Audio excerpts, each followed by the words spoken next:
Hello, and welcome to the Yearbooking Report podcast, an independent resource for yearbook advisors and staffs across America and beyond. I'm Scott Giese. Thanks for tuning in. Well, we're well into the fall and the school year, so we hope that you and your group, or if you're a solo act, just you, hopefully you're well into your yearbook efforts for this year by this point. A part of that, though, is something that is often overlooked, and that's any possible legal issues you could encounter along the way. Now, nobody really wants to think about those until something comes up, which, you think about it, that's almost inevitable. Can I just lift something from a website and drop it on a page of my book? Why does my principal insist on looking over my pages? Our group wants to cover a slightly controversial subject. Can we do that? Well, in this episode of the Yearbooking Report podcast, we talk with Mike Hiestand. He is the Senior Legal Counsel with the Student Press Law Center based in Washington, D.C. They've been helping schools for decades, free of charge, who encounter possible legal issues, from little simple questions to big questions about censorship and maybe administration overreach. For them, it's all about the student press and the First Amendment rights that also apply to them. Check out their website at splc.org. Now, there is another group out there that uses the letters SPLC, so make sure that you're headed in the right direction. Mike gave us some great background on yearbook legal issues, free speech issues, using AI with yearbook, issues there maybe, and a whole lot more. You'll probably be learning a few things during this episode, so first off, let's meet Mike. Well, first off, let's welcome Mike Hiestand from the Student Press Law Center to the Yearbooking Report podcast. Mike, first of all, thank you so much for taking some time to be with me today. My pleasure. Yeah, thank you for having me. All right. We're going to cover a lot of stuff. We're going to cover legal stuff. We're going to cover some deep stuff. And of course, this is a yearbook feature, so we're going to cover yearbook stuff. All right. But first off, Mike, let's get some background information if we could. Let's start with you. Tell us something about yourself. What is your background, your experience, and so on? How long have you been with the Law Center? All right, tell us something about you. You bet. So I fully intended to be a journalist. I was a journalism undergrad major, loved journalism. And then as part of that journalism curriculum, I had to take a media law class, and something just clicked. It seemed like a good fit. So I still was planning to be a journalist, but I decided to take the LSAT and some of those things, and things just kind of fell into place. So I ended up going to law school.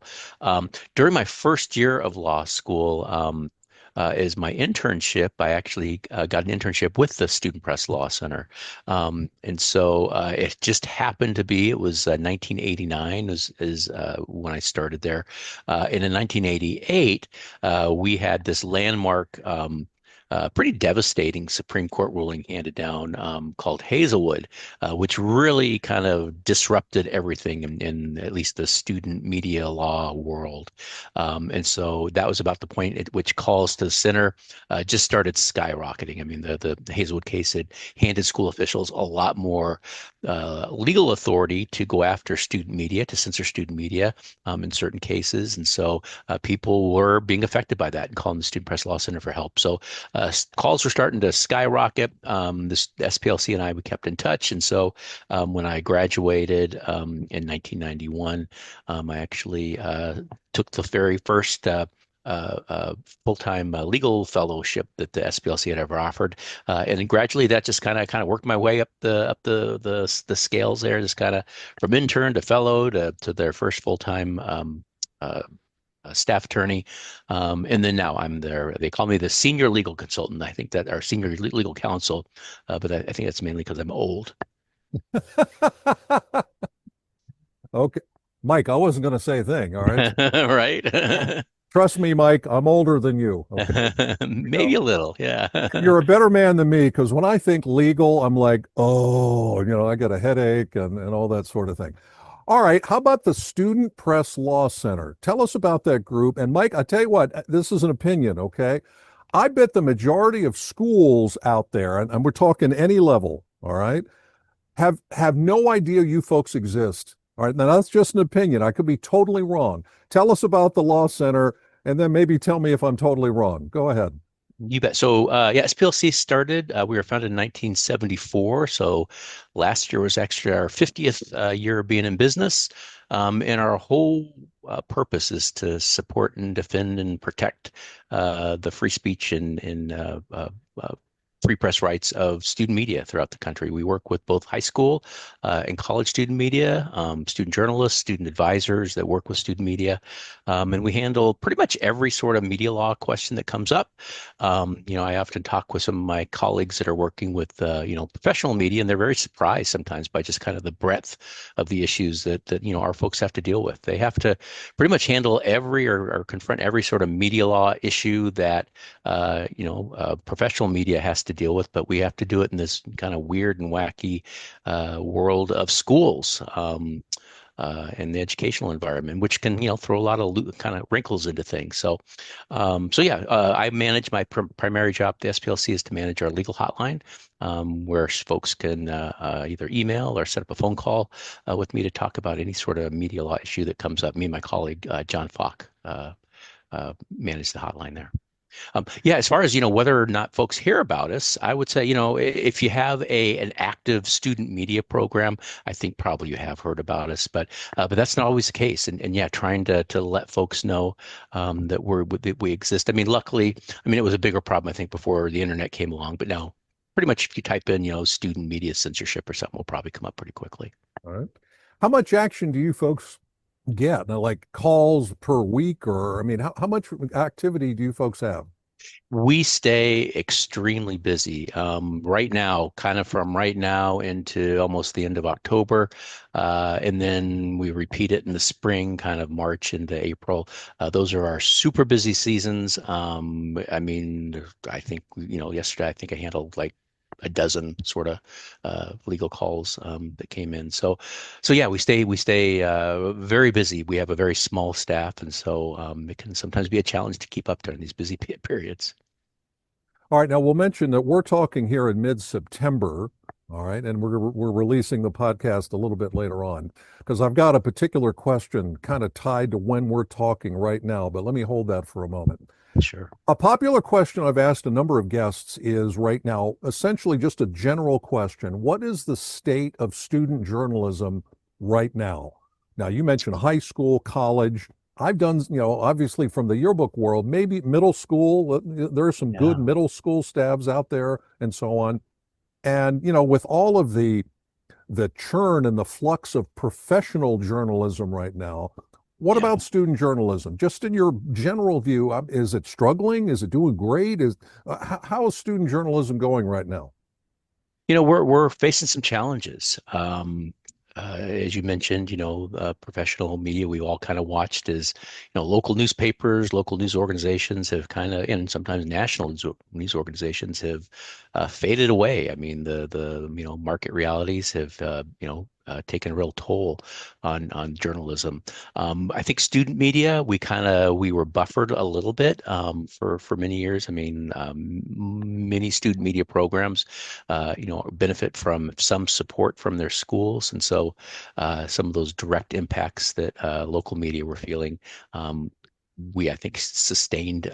We were able to kind of get through some of that, but that's kind of come home to roost now. And so we are starting to see, just on the financial level, a number of college media programs in particular are facing some real financial struggles, trying to figure out, where their support is going to be coming from. High school programs also. I mean, I think I think are again a little bit more insulated, even probably than the college programs. But we are starting to see, a diminishment in the number of programs that are out there and the number of students that are being attracted to journalism. there are some just super strong journalism programs out there that are doing fine. I mean, they're very healthy. They built, very strong programs, but others are struggling. Beyond the financial issues, I mean, as you mentioned, I mean, things are churning out there, and we are starting to see impacts from, this administration's, attacks on journalism, attacks on free speech on campus. And I think this year in particular, the last couple years have been interesting to say the least. I think this year is going to be probably a year unlike any other. I think kind of buckle up. Yeah, make sure you have a shoulder belt. All right. Holy smoke. Yeah, yeah, Now, I've asked other guests before about folks who are really into this. They've heard of what's called New Voices legislation. And Mike, I'm from Pennsylvania. My state doesn't have this, at least not yet. not yet. Yeah, There's been talk in Harrisburg, our state capital. It never seems to go past talk. yeah. Roughly speaking, 1/3 of states have this. And so, Mike, my two questions: one, for folks who don't know, what is New Voices legislation? And I guess number two, why don't all 50 states have this? I don't understand why this seems a no-brainer to me. Now, I'm a career journalist, so I get it. Other Yeah. folks, yeah, okay. So, what is New Voices, and why doesn't everybody have it? What's going on there? So I mentioned earlier on this 1988 Hazelwood case that was handed down that really, again, kind of turned things upside down in terms of the First Amendment protections that were available, in this case, particularly to high school student journalists. And so, prior to the Hazelwood case, the leading case on the matter was the Tinker case, and a lot of folks know that as the armband case. And basically, under that law, school officials were prevented from censoring student speech as long as the speech was lawful and as long as it didn't cause a disruption. It was protected. And school officials, pretty much had to keep their hands off and allow students to speak when they needed to. Hazelwood again really disrupted that, gave school officials pretty sweeping authority. Basically said that the school officials at that point could censor anytime they had a reasonable educational justification for doing so, which might sound reasonable until you actually say, what does that mean? And that's where the problem is. I mean, it means kind of, I'm not going to say it means whatever school officials say it means, but a lot of school officials think that's what it means. And so that's where some of the big censorship problems come up. So New Voices was the response to the Hazelwood case. I mean, and so many folks out there just said, Hazelwood goes too far. Basically allowed school officials to censor something simply by saying it was poorly written or, ungrammatical or inconsistent with the shared values of a civilized social order. That's actual language from the case. A lot of journalism educators, student journalists themselves said this goes too far. And so one of the things we found out is that Hazelwood was a federal First Amendment case. One of the things we learned, we realized is that states they can never pass laws or rules that provide less protection than the federal First Amendment, but they can always pass their own laws that provide their citizens with more free speech protection than the First Amendment. And so that's what these New Voices laws do. They basically turn back the clock and they put back in place a standard pretty much akin to the Tinker standard. Really it makes it much more difficult for school officials to censor, gives students much more protection. Why don't all 50 states have this? I mean, if we say we're a free society and we believe in a free press, I mean it's the First Amendment. I'm with you. It's like why don't we, if we're going to kind of pass that lesson on to the next generation of students? It's one thing to talk about the First Amendment in your civics class.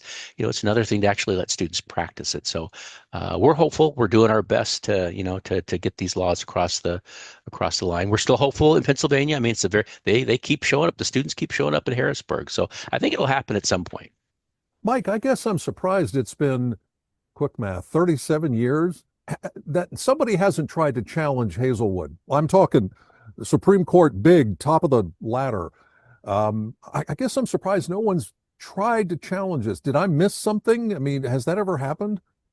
Not at the Supreme Court level. I mean, there have been lower court challenges and some successful lower court challenges that have kind of I mean, one of the things we find is that, it kind of depends on the judge you get.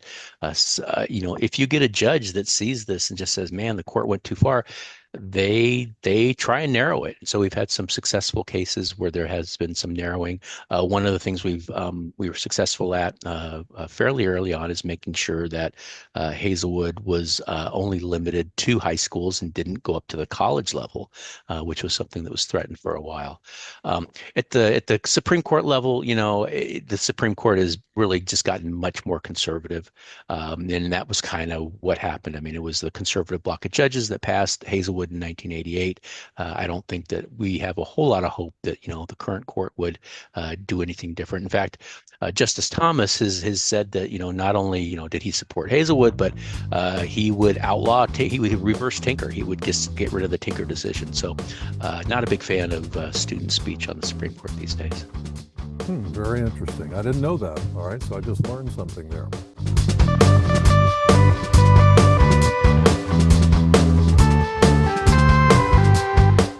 We'll get back to more with legal counsel Mike Hiestand of the Student Press Law Center in just a moment. In this next segment, Mike shares some advice and background information on yearbook legal issues, on the phrases prior review and prior restraint, which you may be dealing with, you don't even realize it. And yes, using AI with Yearbook. Oh boy, we'll have that and more in just a moment. Now, back in early October, we hope you did some things with the annual National Yearbook Week event. Remember, this is an official week. It's not something that some yearbook company cooked up. Stuff like National Rotisserie Chicken Day. That was invented by a restaurant chain. Or Small Business Saturday. You've heard of that one. That's actually invented by American Express for people to shop small businesses on the Saturday after Thanksgiving and hopefully use their American Express card to pay for it. Now, National Yearbook Week started with a proclamation by President Ronald Reagan back in 1987, and it's always the first full week of October. But here's a crazy idea. Find ways to make every week Yearbook Week. Our friend, the late and great advisor Casey Nichols from California, told his staff during his advising career to make yearbook part of school life every day. Yes, every day. That means things like getting fresh pictures every day. Something's going on. Posting on social media either every day or as often as possible. Being visible when you're out covering events and people. And of course, remembering as many people as possible in your yearbook every year. Even if you did do some things for National Yearbook Week, don't go back in your shell afterward. Be out front. Be visible at school. Never be a secret.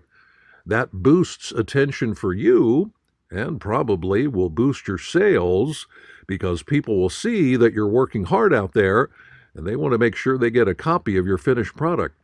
Our cardinal rule's always been yearbook should always be fun. And being active in school life makes this job a lot more fun. Now, legal issues? Yeah, that doesn't sound very fun, does it? But they are important.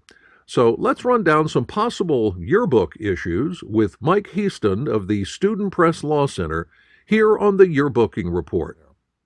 Okay, let's localize this to yearbooks now, Mike. And first off, I guess legal issues when it comes to yearbook. I mean, I know there's a bunch. Maybe let's generalize a little bit. What are some top possible legal issues with something involving creating the yearbook that you folks have encountered from time to time? What would be kind of at the top of your list there? I pretty clearly, for yearbooks particularly, copyright questions, copyright issues come up a fair share. What can we use is a big thing. We've seen, it used to be, when I started in 1989, there was no internet. And so if you wanted to violate somebody's copyright, it actually took some doing. I mean, you had to, locate the picture, in Time Magazine or whatever it was. You had to go to a photocopy machine and you had to copy, cut and paste paste and put that thing, into some actual into your actual work. So it took some doing. Obviously, the internet has changed that. Right clicks, you can pretty much grab anything that you want. But the law really hasn't changed. The law says there are some real restrictions on what you can use, when you can use them. So get a lot of questions about that. One of the big things, and just to kind of throw a warning out to folks out there, to your folks, is the technology has changed such that we've always told students, our students, you got to be careful if you're going to use a photo, for example, or an image. You got to make sure you have the right to do so. Don't just put something up. We've told them this forever and ever. The technology has changed recently in a such that it allows creators, allows photographers, big news agencies, whatever, to basically input an electronic watermark. It's something that's invisible, entirely visible to the naked eye, but they put that on their image, and then they have bots that are out there churning away, searching 24/7, looking at the very bottoms of your website, looking for those watermarks. And when they get a hit, it's a very automated process. Oftentimes there's no humans involved early on. They just send you a letter saying, hey, if you have a license for this work, great.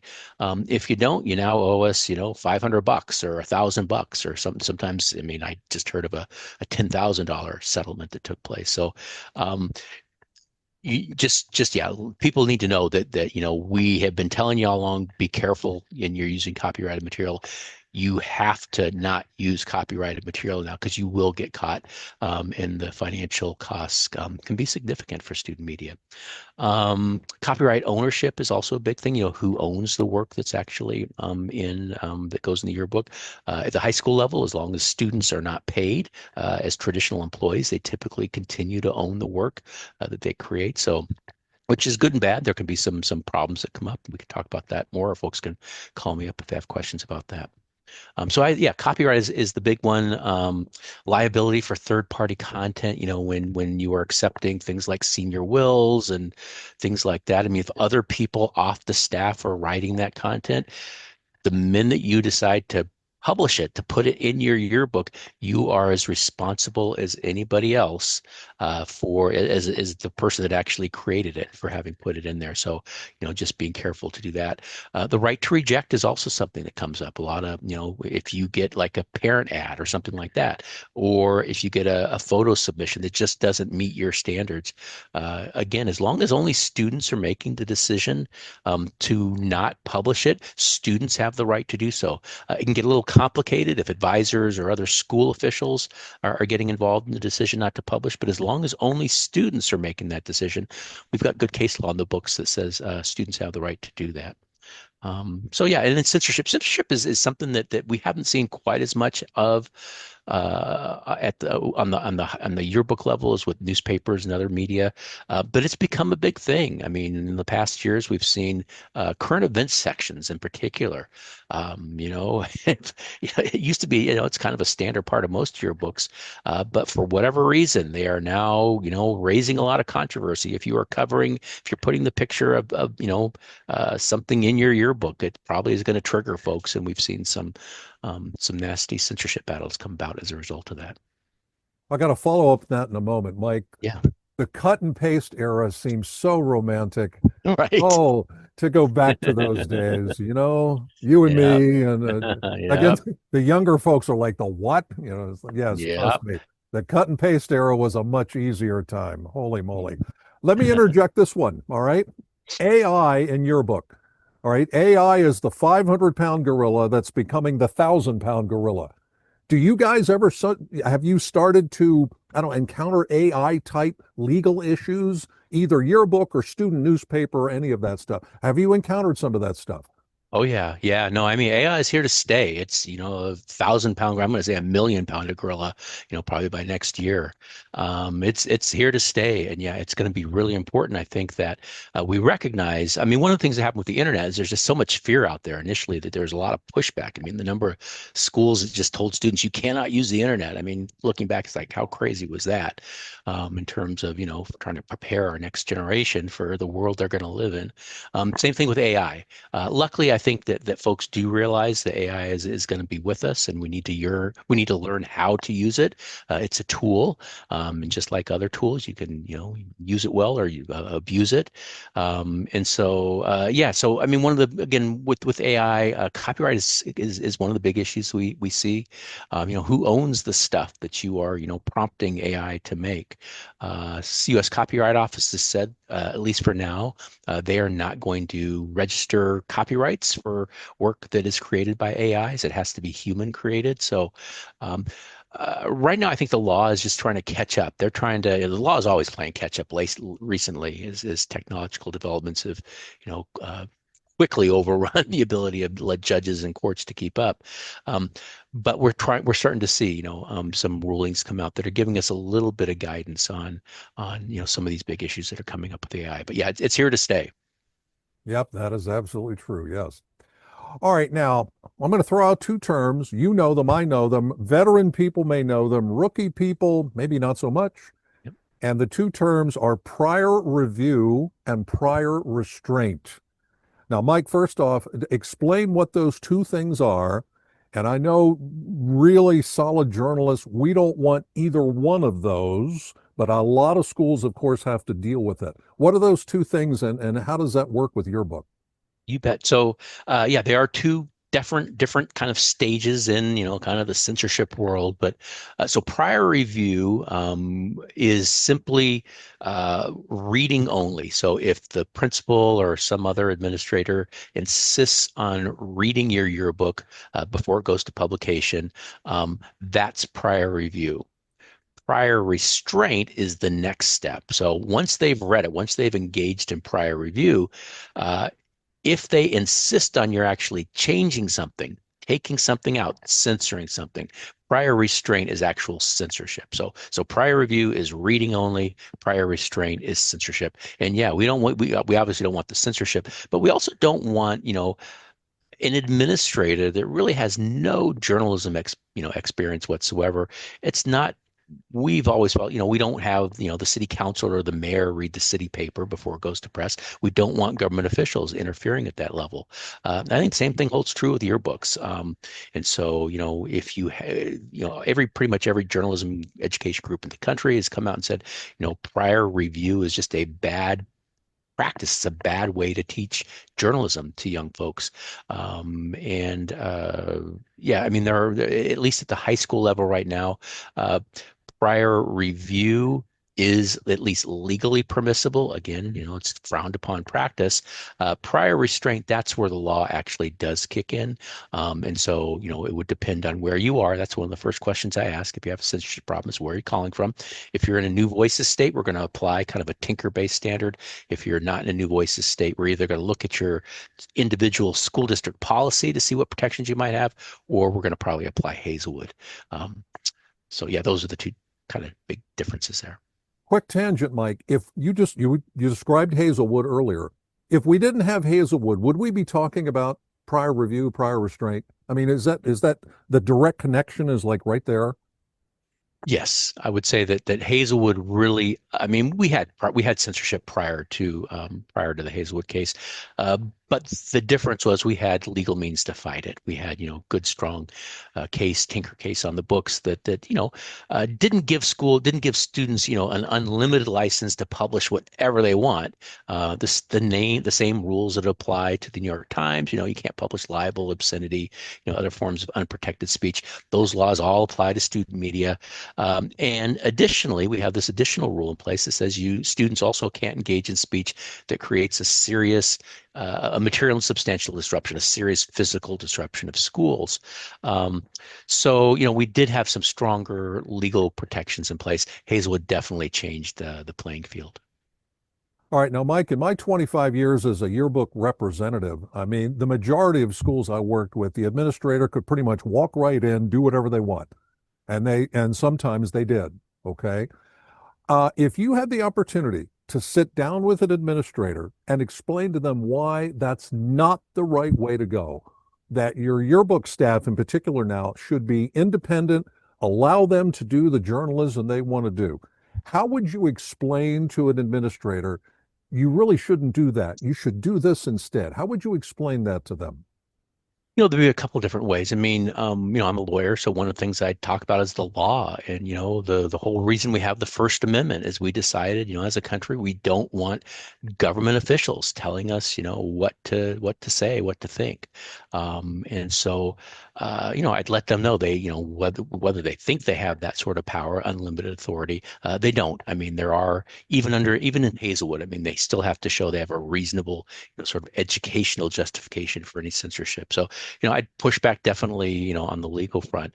But beyond that, I mean, we have to go back to just think about why do we have schools and, what are we doing here? I mean, part of the reason, part of the mission, I think, of schools is to kind of prepare our next generation for the, for the world in which we're going to live. I mean, civics education is all about preparing them, to explaining to them what our system of government is and how it's supposed to work.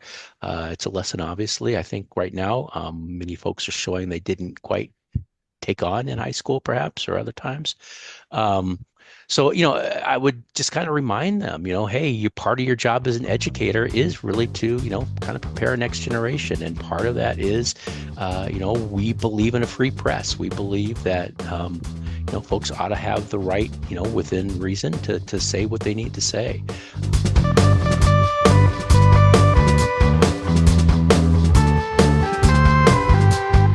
We'll return for one more segment of the Yearbooking Report podcast with Senior Legal Counsel Mike Hiestand of the Student Press Law Center in just a moment. What about reporting on tougher issues in your book? We asked him about the recent Charlie Kirk incident, which interests a lot of teens. How to maybe report those feelings in the yearbook. What does the future hold for yearbooking?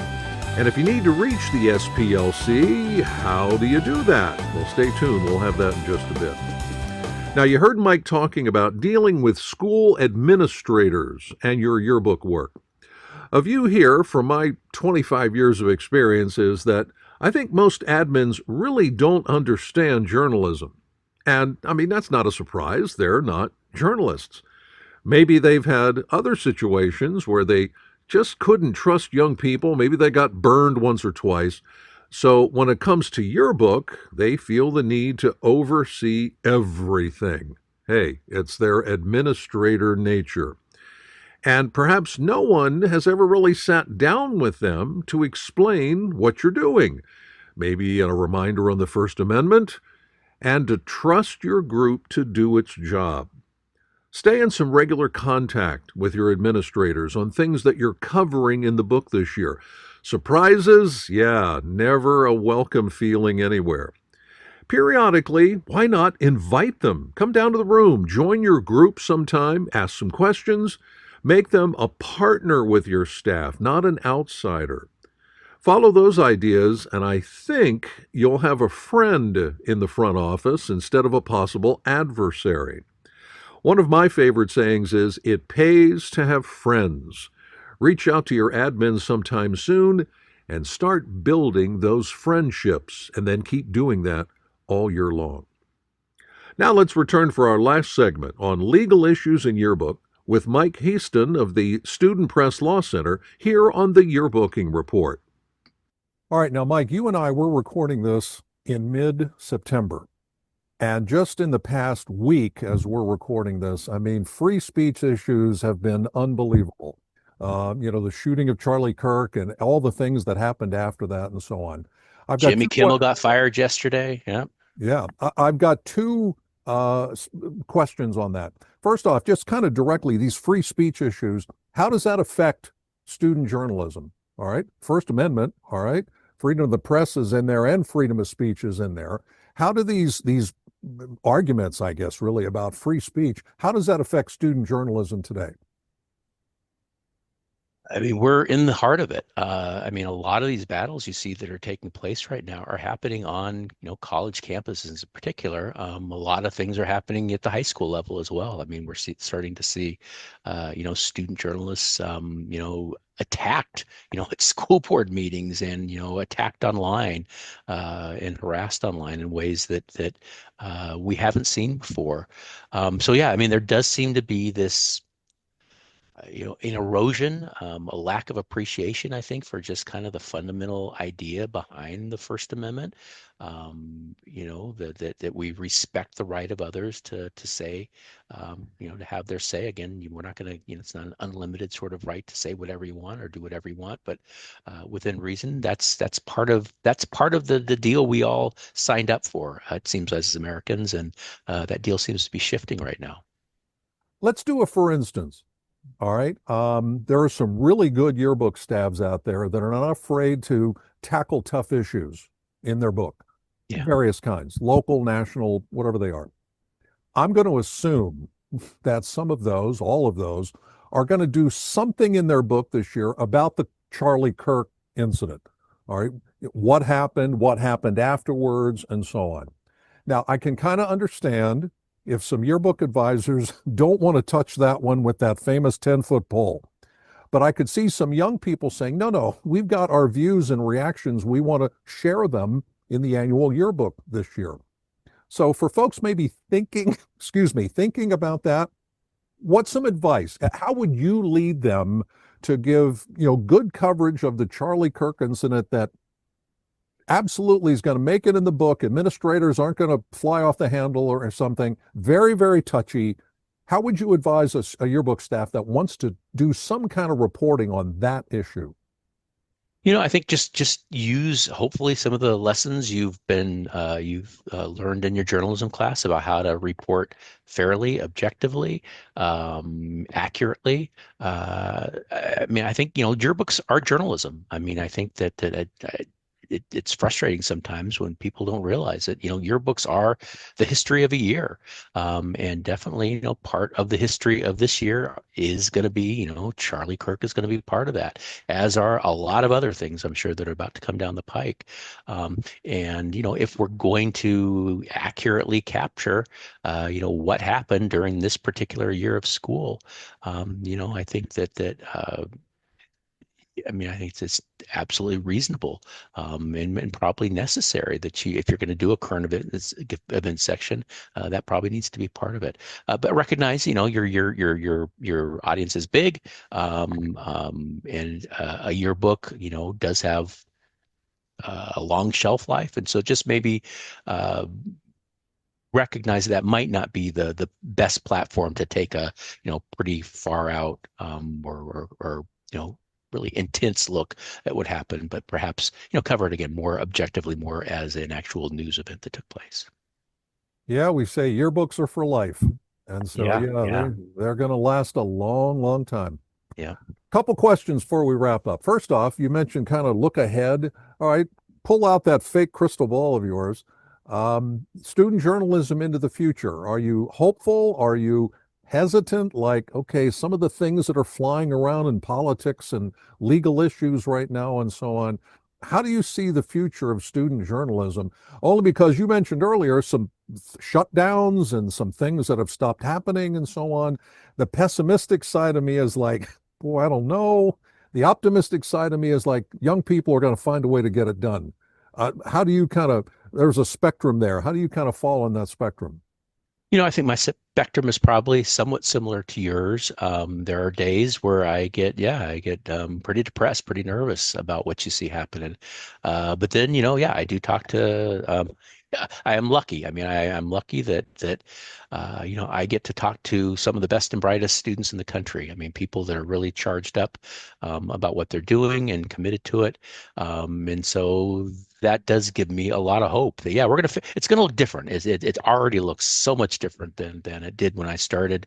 And it just gets more and more different at a much faster pace every year. So it's going to look different, but it's going to be here. I think that, I have hope. I think this, what's happening right now, I'm hoping that it's just bringing all this crap up to the surface for people to see and say, hey, that's not what we want. That's really not what we want. We want to do something different. So I am hopeful. I think that we're gonna figure this out. All right. Finally, we have folks listening or watching, and they're thinking, boy, maybe I need some help. I should contact those folks. I could see some people saying, well, my program's not important enough. I'm not going to bother those folks with whatever my issue is. Mike, who can contact you? I mean, is it only for certain groups, or who can contact you?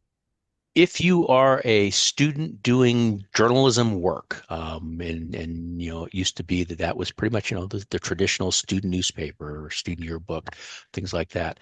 Now it's expanded. I mean, there's blogs out there. There's social media sites that are doing lots of news. If you are doing journalism work as a student, that's what we're here for. And if you have a media law question, so we handle pretty much censorship, copyright, access to records. Working with confidential sources, media law sort of questions. But yeah, if you have any sort of media law question, best place to start is probably our website. It's probably too full of information, and we're always trying to, sort it out and make it a little bit more user friendly. But there's lots of kind of information there if you're going to DIY it. But if you'd like to set up a phone call or send us an email to get some more one-on-one advice, it's a free service. All the information, all the services we provide the SPLC are free, including our hotline. So just go to splc.org and get in touch. I mean, do you know off the top of your head, what's the phone number? If somebody wants to call you to say, hey, I've got this problem, what should I do? We don't even take phone calls like that anymore. I mean, young people, they don't typically like to do the phone, or at least, not without some warning. And so our hotline is set up. You can set up a phone consult and pick a point at a time and stuff like that to talk. Oh, they like to use the phone, maybe not just this way, Right. They're really good at using the phone. Yes. Yeah. Well, Mike, I tell you what, I really appreciate your time today, and I get the distinct feeling you and your team and group, you're going to continue to be super busy for the foreseeable future. Yeah. I mean, just again, I think you might have mentioned this earlier. How many folks are part of your group? We're pretty small. I should know. 7, I think, full-timers. That's it. Oh, I thought it was. No, we're a very small group. Yeah, very small group. We do have a lot of we get some volunteer help and stuff like that to help us do our work. But we're small but scrappy is kind of we refer to ourselves. All right. Well, Mike, again, I appreciate your time. You offered some great information and advice, and thank you. You're very welcome. Yeah, thanks for having me.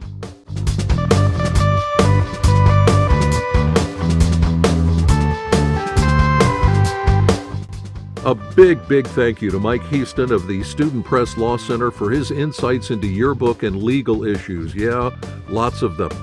Again, their website, really great, splc.org. No matter who you are or where you are or what level yearbook you are, if you have a question or a problem of a legal nature, contact the SPLC through their website, and they can assist you, again, at no charge to you. They're a hardworking small group of folks that represent student journalists and advisors all over the country. And for yearbookers, yes, a reminder, you are journalists. If you need help or advice, they are there. Reach out to them, splc.org. Thanks again for listening to the Yearbooking Report podcast. I'm Scott Yeasy. We'll see you next time.